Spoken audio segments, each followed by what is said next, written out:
अस्सलाम गाइस, कैसे आज तीसरा दिन रमजान का सहरी हो चुकी है। मैंने फजर की नमाज भी पढ़ लिया। तो वैसे अभी देखते क्या क्या होता है देखें।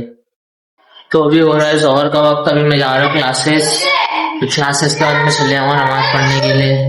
मिलते हैं गाइस। फिर मैं आ गया था क्लासेस एंड क्लासेस में ही तो थोड़ा हमारा लेक्चर चल रहा था। आज कुछ देख रहे थे हम लोग कंप्यूटर पे।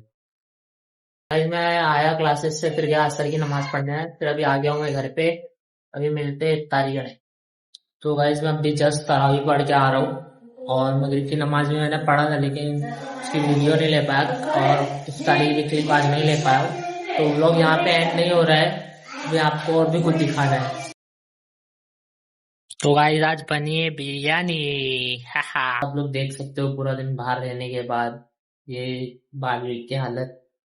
तो गाइस ऐसे ही मेरे ब्लॉग में बने रहने के लिए मुझे फॉलो करो एंड मुझे सपोर्ट करो। बाय, मिलते हैं कल नए ब्लॉग के साथ।